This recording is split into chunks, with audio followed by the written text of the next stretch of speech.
Hermanos y amigos, tengan ustedes muy buenos días. Estamos transmitiendo desde el aposento de la Iglesia Bautista Peniguel con el propósito de recordar la resurrección de nuestro Señor Jesucristo. Hermanos, amigos, nunca en la historia de la vida había pasado algo tan insólito, tan maravilloso como la resurrección de Jesucristo. Aunque muchas personas cuestionan la resurrección de Jesucristo y no creen que Jesucristo resucitó, nosotros, los cristianos, por fe y por lo que dice su bendita palabra, creemos ciegamente que Él lo hizo.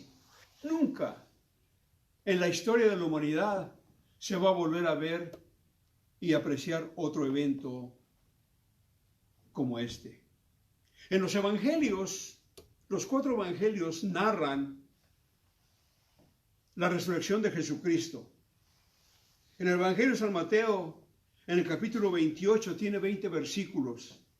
En el Evangelio de Marcos, en el capítulo 16, tiene 20 versículos. Y en el Evangelio de San Lucas, que es el más extenso, tiene 53 versículos. El Evangelio de San Juan, en el capítulo 20, tiene 31 versículos, haciendo un total de 124 versículos, que narran explícitamente qué fue lo que pasó. Vamos a incursionar, hermanos, en las Sagradas Escrituras. ¿Qué fue lo que pasó exactamente? Porque nosotros estamos gozosos, estamos contentos porque el viernes crucificaron a nuestro Señor, pero ahora miramos que el Señor, como lo predijo y como dijo una y otra vez, Él resucitó. En el Evangelio de San Lucas lo voy a tomar como base y comenzamos en el nombre del Padre, del Hijo y del Espíritu Santo. Dice la Escritura, Lucas, que el primer día de la semana, muy de mañana, vinieron al sepulcro trayendo las especias aromáticas que habían preparado algunas otras mujeres con ellas. Y hallaron removida la piedra del sepulcro y entrando no hallaron el cuerpo del Señor Jesús. Aconteció que estando ellas perplejas por esto, he aquí se pararon junto a ellas 2 varones con vestiduras resplandecientes. Y como tuvieron temor y bajaron el rostro a tierra, les dijeron: ¿por qué buscáis entre los muertos al que vive? La resurrección de Jesús nos da motivos suficientes, razones y certezas para confiar y seguir al que murió por nosotros y pagó con su preciosa sangre el precio del pecado de la humanidad, el precio del pecado tuyo y el mío. La Escritura nos dice que en el primer día de la semana, muy de mañana, trayendo las especias aromáticas. En el Evangelio de San Juan, en el capítulo 20, versículo 1, dice que fue María Magdalena la que fue de mañana y que aún estaba oscuro. En medio de cualquier oscuridad, desilusión o frustración, recordemos que siempre hay un día nuevo y un amanecer con cosas nuevas. Ellas fueron muy de mañana cuando estaba todavía oscuro. Pero nosotros tenemos la luz de Cristo. Y la luz triunfa sobre las tinieblas. En el Evangelio de San Juan, en el capítulo 8, versículo 12, nos dice de esta manera. Dice: otra vez Jesús les habló diciendo: yo soy la luz del mundo, y el que me sigue no andará en tinieblas, sino que tendrá la luz de la vida. La luz triunfa sobre las tinieblas, la vida sobre la muerte, la justicia sobre la injusticia, la verdad sobre la mentira, el amor sobre el odio y la gracia de Jesucristo salvando al pecador de la condenación eterna. Pero hay muchos aún insensatos que por la necesidad de su corazón no arrepentido no aceptan al Señor, aún en estos días. Miremos cómo está pasando esto. Y no nada más local, es mundial. Y no pide uno perdón. Prefiere seguir viviendo en ese estado de oscuridad. El Señor Jesús aún en este tiempo de zozobra extiende su amor hacia ti y te dice, mira cuánto te amo, di mi vida por ti, pero la volví a tomar. Tengo poder para quitarla y tengo poder para tomarla. En las Sagradas Escrituras, hermanos, encontramos en el Evangelio de San Juan, capítulo 10, versículos 17 y 18, dice, por eso me ama el Padre, porque yo pongo mi vida para volverla a tomar y nadie me la quita, sino yo mismo la pongo y tengo poder para volverla a tomar. Este mandamiento recibí de mi Padre. Aparentemente, el propósito de las mujeres de ir al sepulcro era para ungir al Señor con las especies aromáticas, ya que no lo pudieron hacer cuando bajaron al Señor en la cruz, porque ese día, al día siguiente iba a ser el día siguiente, era el día de reposo y era una fiesta muy importante que ellos celebraban, era la fiesta de la Pascua. Es por eso que los judíos lo acusaron e incitaron al pueblo a pedirle a Pilato que lo matara y dejara libre a Barrabás. Por eso se apresuraron a matar a Jesús. Bueno, al menos eso creyeron ellos, pero el plan divino de todo lo que pasó y lo que sigue pasando en el plan de Dios no es por casualidad. En el plan de Dios no hay casualidades. En el plan de Dios lo que Él dice se ha cumplido. Las mujeres fueron a ungir al Señor, para ellas no sabían que ya José de Arimatea y Nicodemo lo habían hecho. En el Evangelio de San Juan, en el capítulo 19, el versículo 38 y 39 leemos de esta manera. Después de todo esto, José de Arimatea, que era discípulo de Jesús, pero secretamente, por miedo de los judíos, rogó a Pilato que le permitiese llevar el cuerpo de Jesús. Y Pilato se lo concedió. Entonces vino y se llevó el cuerpo de Jesús. También Nicodemo, el que antes había visitado a Jesús de noche, vino trayendo un compuesto de mirra y de aloes como 100 libras. Estos dos tipos, esas dos personas, José de Arimatea y Nicodemo, creían en Jesús, seguían a Jesús, pero se escondían de los demás porque se avergonzaban, no querían. Querían estar por un lado y por otro lado con Jesús y por otro lado con sus amigos. Yo no sé cómo se sientan ustedes a veces, hermanos. O estamos con Jesús o no estamos con Jesús. Pero al último miramos el gesto bueno de ellos, de José de Arimatea y de Nicodemo, el que lo vino a ver en la madrugada. Lo miramos en el capítulo 3 del Evangelio de San Juan. Dice que tomaron el cuerpo de Jesús y lo envolvieron en lienzos con especias aromáticas, según es costumbre sepultar entre los judíos. Y en el lugar donde había sido crucificado había un huerto, y en el huerto un sepulcro, el cual aún no había sido puesto ninguno. Ahí pues, por causa de la preparación de la Pascua de los judíos y porque aquel sepulcro estaba cerca, pusieron a Jesús. Esto es muy interesante, hermanos, pues la muerte y la resurrección de Jesús se cumplieron. Todas las profecías escritas sobre él, como está escrito. Miren ustedes, hermanos, qué interesante que aquí en el Evangelio de San Lucas, en el capítulo 24, versículo 44, dice, y les dijo, cuando iban hablando los caminantes de Emaús, que se les presentó el Señor y se les apareció en la caminata que llevaban, y les dijo, estas son las palabras que os hablé estando aún con vosotros, que era necesario que se cumpliese todo lo que está escrito de mí en la ley de Moisés, en los profetas y en los salmos. Solo para tener una parte de la escritura, para que sepamos, en el libro de Isaías dice, y se dispuso con los impíos su sepultura, mas con los ricos fue en su muerte, aunque nunca hizo maldad ni hubo engaño en su boca. Lo encontramos en Isaías capítulo 53, versículo 9, y es exactamente lo que estaba pasando en este momento. El rico de Arimatea iba a dar su sepulcro para que pusiesen al Señor. No era casualidad, es el plan de Dios. Al Señor nunca hay casualidades. Tenemos un Dios seguro que lo que Él dice se va a cumplir. Aunque el mundo diga lo que diga, se va a cumplir. Y Jesucristo dijo que iba a resucitar, Él resucitó.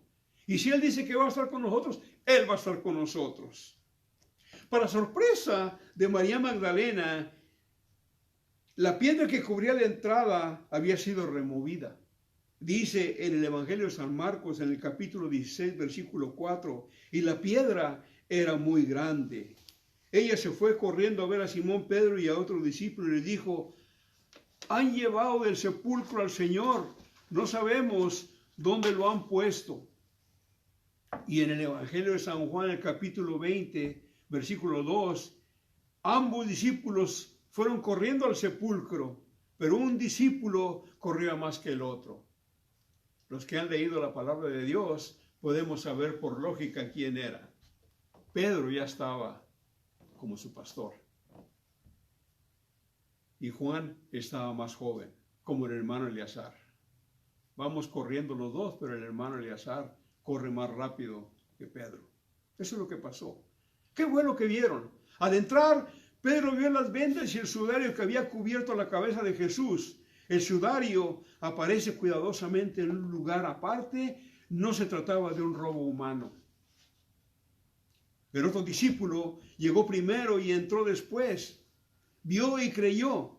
Hasta entonces no habían entendido la escritura que dice que Jesús tenía que resucitar. Juan 28:9. Nosotros, como ellos, nos encontramos en un proceso de entender la escritura y poder progresar. Muchos hermanos vienen cada domingo y escuchan la palabra de Dios. Y ciertamente en este domingo estamos celebrando un día muy especial. Pero muchas veces no entienden, no quieren caminar con el Señor. Todavía no quieren entender lo que Dios quiere para todos y cada uno de nosotros. O como dicen allá afuera, todavía no les cae el 20. En el medio del camino de las dudas, caminar con el Señor se nos aclaran y empezamos a crecer y a crecer en ese Dios todopoderoso y maravilloso que ha resucitado, que es Cristo Jesús. Gracias, Señor, porque nos abres la mente. María Magdalena se quedó llorando junto al sepulcro. En el Evangelio de San Juan, capítulo 20, versículo 11, dice, pero María Magdalena estaba fuera llorando junto al sepulcro y mientras lloraba se inclinó para mirar dentro del sepulcro, buscando a Jesús como alguien que estaba muerto. Pero el versículo 5 de Lucas nos dice, ¿por qué buscáis entre los muertos al que vive? Yo no sé, hermano o hermana, cómo será para ti Jesús. ¿Tú estás creyendo en un Dios muerto o en un Dios vivo? El Evangelio, hermanos, no es un anuncio vacío y tiene relación directa con una transformación que va ocurriendo en nuestras vidas.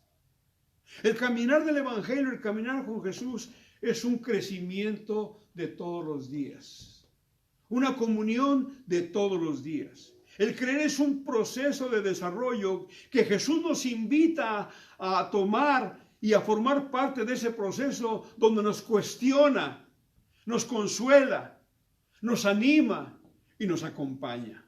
Miremos otra parte de la Escritura. Jesús ya resucitado se le aparece a María Magdalena y la cuestionó y le preguntó, ¿por qué lloras? ¿Cuál es el llanto de usted? ¿Cuál es la preocupación de usted en este momento de angustia? En este momento que miramos que todo el poder que hay en el mundo se está desboronando, se está cayendo. Y el Señor sigue en control de sus hijos, sigue en control del mundo. Quizás esto es para que reaccionemos y recapacitemos cómo estás viviendo tu vida, cómo estoy viviendo mi vida, qué es lo que tenemos que componer. No es por qué, sino para qué. Nada está fuera de control en el Señor. Quiero a Dios que en su corazón y en el mío caiga este pensamiento, esta palabra, y usted y yo busquemos al Señor, que cambiemos nuestro carácter, que cambiemos de dirección, que cambiemos hacia Él. Seamos más humanos, seamos más conscientes cada uno de nosotros, los esposos con las esposas, los hijos con los padres con los hijos, los hermanos con las hermanas. No es tiempo de jugar a la iglesita, hermanos. Es tiempo de ver que Jesús resucitó y está en control todavía, a pesar de todo lo que está pasando alrededor. Quiere que veamos la presencia en medio de toda circunstancia. Ella solo podía ver al hortelano que cuidaba el huerto en Juan 20:15 y no se dio cuenta que el Señor estaba resucitado. Si tú y yo creemos en un Dios vivo, hermanos, el Dios de nosotros está vivo y está a un lado de ti a través del Espíritu Santo, porque Él lo dejó para nosotros. A nosotros nos puede pasar lo mismo. Como seguidores de Jesús, somos llamados a tener amplitud y no quedarnos con respuestas cerradas sin contestar. El Señor todo el tiempo tiene la respuesta, porque cada pregunta es diferente en cada familia. ¿Cuál es tu pregunta? ¿Cuál es tu aflicción? Pregúntale al Señor. Él tiene la respuesta. Jesús no dejó sola a María Magdalena y la llama por su nombre. Es interesante esto, hermanos, porque Jesús, supuestamente si estaba muerto, un muerto no habla. Sin embargo, a él le llama María Magdalena. Esa mujer que según las Escrituras, él le había sacado 7 demonios. Y esa mujer amaba mucho al Señor, porque la Escritura dice que al que mucho perdonó, mucho ama al Señor. Ninguna situación está fuera de control de Dios y su voz del Señor es inconfundible, la que nos hace recapacitar, tener esperanza y de reconocer su presencia. En Juan 10:3 miramos una cosa muy interesante. Es el capítulo del buen pastor y dice que él es la puerta y deja entrar a las ovejas. En el versículo 3 dice, a este abre y el portero y las ovejas oyen su voz y a sus ovejas llama por nombre y las saca. Y en el versículo 16 del capítulo 10 de Juan, dice, también tengo otras ovejas que no son de este redil. Aquellas también debo traer y oirán mi voz y habrá un rebaño y un pastor. En el versículo 11 había dicho el Señor, yo soy el buen pastor, que da su vida por las ovejas, pero que también iba a resucitar. En el Evangelio de Mateo, en el capítulo 28, versículo 9, dice, ella y las otras mujeres le abrazaron los pies y la adoraron. Y aquí que Jesús les salió al encuentro diciendo, salve. Y ellas acercándose abrazaron sus pies y le adoraron. Pero su mandamiento, hermanos, no fue que se quedaran ahí. Fue de ir y animar a los hermanos, a los apóstoles, a los discípulos, salir al mundo y no privatizar la misión. Peniel, tenemos una misión, iglesia, tenemos una misión. Tenemos que proclamar el evangelio de un Dios vivo, de un Dios que resucitó, que murió en la cruz del Calvario por ti, por mí, y con su preciosa sangre borró todos los pecados, pero que resucitó. No podemos detener a Jesús sin obedecerlo y de estar en un seguimiento.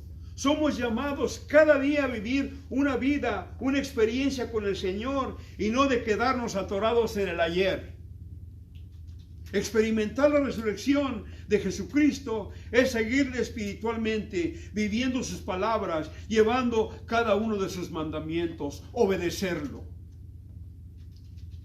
Pregunta, ¿estás obedeciendo al Señor como Él quiere y no como tú quieres? Hay veces que hay hermanos en su sentir y en su pensar, dicen, yo lo quiero a mi manera, o yo lo busco a mi manera. El Señor no quiere que lo busques a tu manera ni a mi manera, sino a la manera que nos manda a través de su palabra. Vivir de acuerdo a la resurrección de Jesucristo, hermanos, es permitir que su voluntad sea guía para todo aspecto de tu vida. En la lucha contra el pecado y en la muerte lo afirmamos. Mire lo que dice Pablo. Pablo nos habla en 1 Corintios capítulo 15, 57 y 58. Dice, pero gracias a Dios que nos da la victoria por medio de nuestro Señor Jesucristo. Por lo tanto, mis queridos hermanos, mantengamos firmes e inconmovibles, progresando siempre en la obra del Señor, conscientes de que su trabajo en el Señor no es en vano. Por la gracia de Dios soy lo que soy y la gracia que Él me concedió no fue infructuosa. Nos vuelve a decir en el capítulo 15, versículo 10. Demos a conocer esta noticia, hermanos. He visto al Señor, como dice Juan 20, 18. Usted dirá, pastor, ¿cómo puedo yo ver al Señor? Aquí está Jesucristo resucitado, hermanos. Aquí está. Demos a conocer. La resurrección, que la resurrección del Señor Jesús esté comprobada por la actividad y práctica de la iglesia que se proyecta en la tarea inconclusa. Hay mucho que hacer todavía, hermanos, especialmente en este tiempo. Dirás, hermano, pero no nos podemos congregar. Pero las redes sociales están al orden del día, hermanos. Hablémonos unos a otros. Usen lo que ustedes saben. Todos los medios que el Señor los dejó por una razón en su permisiva de Él. No busquemos solo a Jesús para nosotros mismos, sino para unirnos a su misión. Salgamos con una misión de amor compartiendo el Evangelio con toda la humanidad. Marcos capítulo 16, versículo 15, ir por todo el mundo y predicar el Evangelio a toda criatura. Pablo nos dice nuevamente en 1 Corintios capítulo 15, versículo 13 y 15, porque si no hay resurrección de muertos, tampoco Cristo resucitó. Y si Cristo no resucitó, vana es también vuestra fe y somos hallados falsos testigos de Dios, porque hemos testificado de Dios que resucitó a Cristo, el cual no resucitó, si en verdad los muertos no resucitan. Quiero concluir, hermanos, nuevamente con lo que dice Pablo en el capítulo 15, versículos 55-58. ¿Dónde está, oh muerte, tu aguijón? ¿Dónde, oh sepulcro, tu victoria? Ya que el aguijón de la muerte es el pecado y el poder del pecado la ley, mas gracias sean dadas a Dios que nos da la victoria por medio de nuestro Señor Jesucristo. Así que, hermanos míos, amados, estad firmes y constantes creciendo en la obra del Señor, siempre sabiendo que nuestro trabajo en el Señor no es en vano. Todo lo que tú haces, hermano, todo lo que tú haces, hermana, no es en vano. Proclamar a un Cristo resucitado no es en vano. Tiene una paga muy grande y el Señor es el que va a pagar. ¿Cómo tomas tú, hermano, hermana, la resurrección de Jesucristo? ¿Cómo la tomas en este tiempo de angustia, en este tiempo de pánico, en este tiempo de temor, de miedo? ¿Cómo tomas la resurrección de Jesucristo? Se cuestiona por qué el Señor permite estas cosas. ¿Por qué no? Él es el creador. Nosotros no podemos cuestionar a nuestro Dios. Él sabe lo que está haciendo porque creemos y tenemos un Dios sabio, todopoderoso, pero también misericordioso. ¿Cómo tomas, hermano, hermana, la resurrección del Señor? ¿Buscas entre los muertos al que vive Hermanos, hermanas, los que están oyendo, amigos, el Dios de los cristianos, nuestro Cristo Jesús, no está clavado en la cruz. Esa cruz está vacía. Él nos dice en Juan capítulo 14, versículo 19, porque yo vivo, vosotros también viviréis.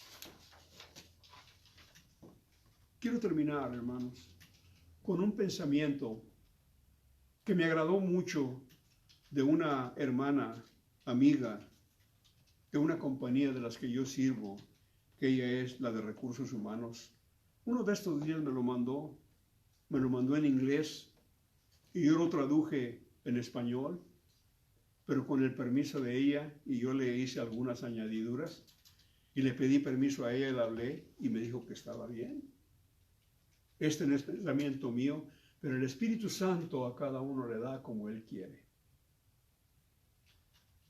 Fíjese bien, qué palabras tan bonitas, ¿ok? Primero, Noé miró el fin del diluvio. Abraham miró el fin del estancamiento. Isaac miró el fin de la hambruna. José miró el fin de su encarcelamiento. Ruth miró el fin de su soledad. Ana miró el fin de tener un hijo. Mardoqueo miró el fin de Amán. David miró el fin de Goliat. Jesús miró el fin de la muerte. Ustedes y yo, incluyendo sus seres queridos, por la pura gracia de Dios Todopoderoso, miraremos el fin del coronavirus. Le vamos a quitar esa corona al virus. Se va a quedar sin corona. Porque estamos divinamente protegidos e inmunizados por la sangre del Cordero. A Él sea la honra, gloria y pleitesía por los siglos de los siglos. Y espero que ustedes en sus casas digan amén. Vamos a orar. Señor Dios Todopoderoso y Misericordioso, Señor Jesús, gracias porque nosotros adoramos a un Dios vivo, a un Dios que cumplió toda su palabra y la sigue cumpliendo y la cumplirá. Pedimos misericordia, no solamente por nosotros, sino por todo el mundo, Señor. Sabemos, Señor, que estás airado, pero, Señor, como decía tu siervo Moisés, tú eres lento para la ira y grande en misericordia. Que tu misericordia se derrame hasta los confines de la tierra. Que quites todo temor y miedo y que tú proveas, Padre. Y que esto sea como un ejemplo para que nos amemos, nos cuidemos y nos respetemos. Tanto las naciones como los individuos, como las iglesias, como en la familia, que tú, Señor, nos sigas proveyendo de ese amor. Porque en ti eres la fuente del amor. Gracias por amarnos. Gracias por todo, Señor Jesús. En tu bendito nombre yo oro. Y todos decimos amén y amén.